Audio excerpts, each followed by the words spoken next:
ቤተክርስቲያን ካልሆነ በስተቀር ሲኦል ነው የሚገባው። አንቺ ነሽ ስትላተም የነበረው ስትጋጭ የኖርሽው አንቺ ነሽ። አታቂያትም፣ ቤተክርስቲያን አታቂያትም። ግጥምና ዜማ ታጠኛለሽ፣ ይሰጥሻል፣ ትዘምሪያለሽ።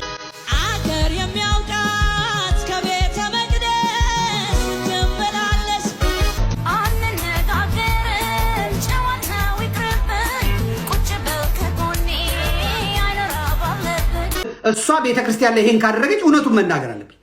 ዘርፌ በጣም የሚሸት አፍ አላት፣ አፏ ይሸታል። እንደፈለጉ ለመሆን ደግሞ አትመችም። እንትኑ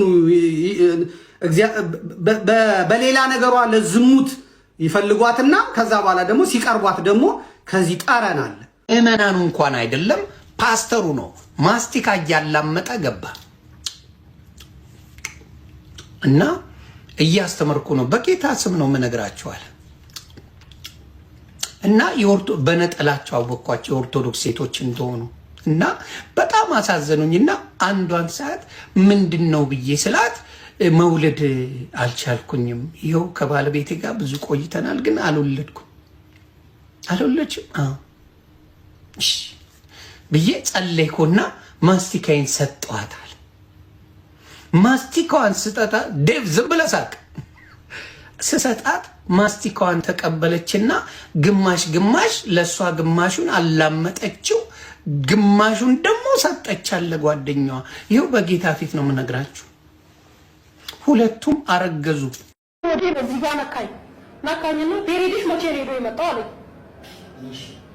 ከዛ አንተ ፔሬድ ምን ያደርግልሃል ብር ሰጣው እንዴ አልኩት። ካን አገልገል ነገር ይጠበቃል። ከዛ ቆይ ምን አካባንተ አልኩኝ። ያው በጌታ ፊት ነው የምነግርህ። እግዚአብሔር እኔ ማለት ነው አንድ ነገር እሱ ላይ ጨምሬ ከተናገር እግዚአብሔር ሳይወድ ይፍረድብኝ። ቋንቋዬ ነሽም ሐኪሜ ነሽም ሆኗል።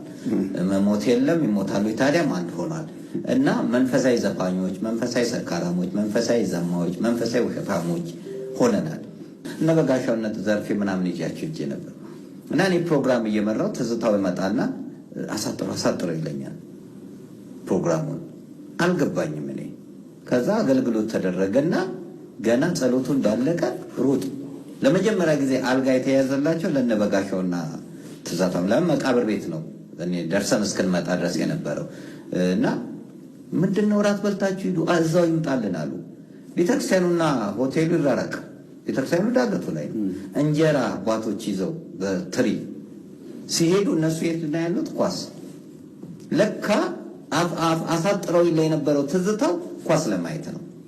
ኳስ ጣውት የሆነባቸው ይሄን ድካማቸውን ማየት ስላልቻሉ ነው እንደዚህ የሚሳደው። አየህ፣ በጸሎት ያልጸና ሰው በጾም ያልጸና ሰው አክብሮት የለውም። ቢያከብሩ ኖሮ አባቶችን እዛ ያከብሩ ነበር። ቢያከብሩ ኖሮ እነዛ ዋጋ የተከፈለለትን ስራ ያከብሩ ነበር። ቤተክርስቲያኑን ሳያውቁ በቤተክርስቲያኗ ውስጥ የሚኖሩ ሰዎች መሃል ላይ ስትገባ ነው ልጅቷ የተበላሸችው።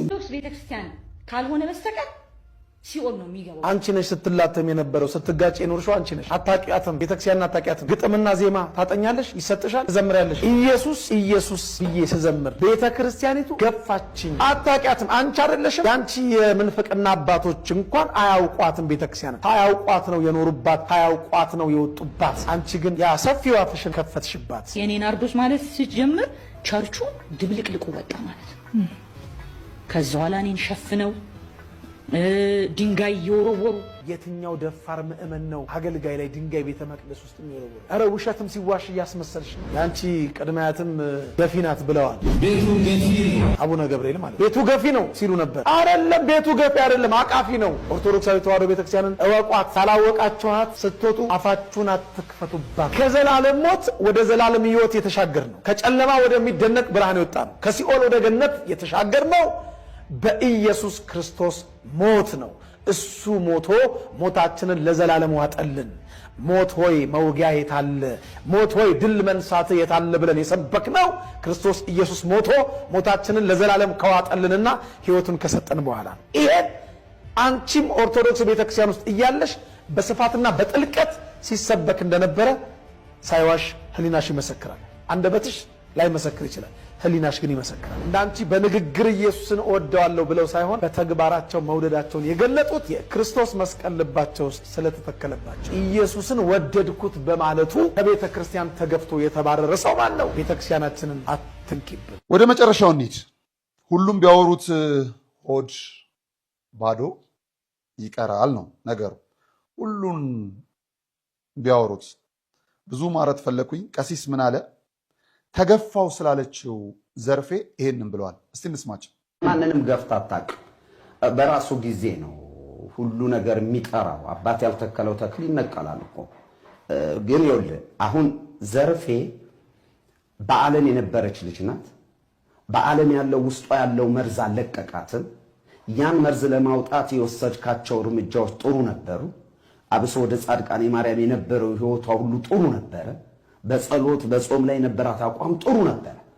ከነዚህ ልጆች ጋር ስትገጥም ግን ምን ሆነች መሰለ? ቤተክርስቲያንን ተለማመደቻት። ቤተክርስቲያንን ተለማመደችው። አንድ ሁለተኛ በዓለም የነበረው ስጋዊ ህይወቷ እነሱም ጋር አገኘችው። መንፈሳዊ የምትላቸው ሰዎች አንድ እዚህ ላይ ማስታውሰው መቼም ይሄን መልእክት ሲተላለፍ ተረፈ በራ አዎ እሷ ቤተክርስቲያን ላይ ይሄን ካደረገች እውነቱን መናገር አለብኝ። ዘርፌ በጣም የሚሸት አፍ አላት። አፏ ይሸታል። ዘማሪ ቴዎድሮስን ጠይቁት። ዘማሪ ቴዎድሮስ ዮሴፍን ጠይቁት።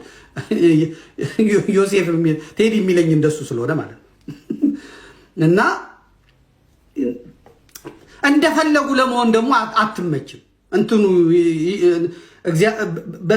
በሌላ ነገሯ ለዝሙት ይፈልጓትና ከዛ በኋላ ደግሞ ሲቀርቧት ደግሞ ከዚህ ጠረን አለ እና ብዙ ሰው ከመሞት ሄዳ ነው ብዙ ሰው እንትን ያለው ብሎ በዚህ ምክንያት እውነቱን መነጋገር አለብን። ዘርፌ መጣትና አሁን አስተካክላው ከሆነ አሁን ምናምን ከሆነ አላቅም። ችግሩ ግን የነበረባቸው እነዚህ የኛ ጋለሞቶች ዋና ችግራቸው በሙሉ እንዳያልቁ ዋና ምክንያት የሆነባቸው የአፏ ጠረን ከውስጥ የሚመጣ የአፍ ጠረን በጣም በጥፎ የአፍ ጠረን ነበረባት። ሊተኟት ይፈልጋሉ፣ ሊጎለምቱ ይፈልጋሉ፣ ምን ይፈልጋሉ? ግን ደግሞ በየት በኩል እንደዚህ እያሉ ይሄዳሉ። ይሄ በሕክምና በጠበልም በምርመራም የሚስተካከል ነገር ነው። ለብዙዎቹ ግን ያዳናቸው የዘርፌ የአፍ ጠረኗ ነው። ያ የአፍ ክርፋቷ አሁን ወጣና የበለጠ ደግሞ ቤተክርስቲያን ላይ እንድታስታውቅ አደረጋት ማለት ነው። አሜን ነው፣ አሜን ነው፣ አሜን። እንደዛ ነው። ስለዚህ ዘርፌ በኢትዮጵያ ቤተክርስቲያን ውስጥ የኢትዮጵያ ቤተክርስቲያን ከትቢያ አንስታት አሰብ የነበረች ናት። የወሎ ሰው ናት። ከኤርትራ ስትባረር የኢትዮጵያ ተቀብላት ከዚያ የብአዴን አገልጋይ ሆና ዘፋኝ ሆና ከዚያ ዱባይ ሄዳ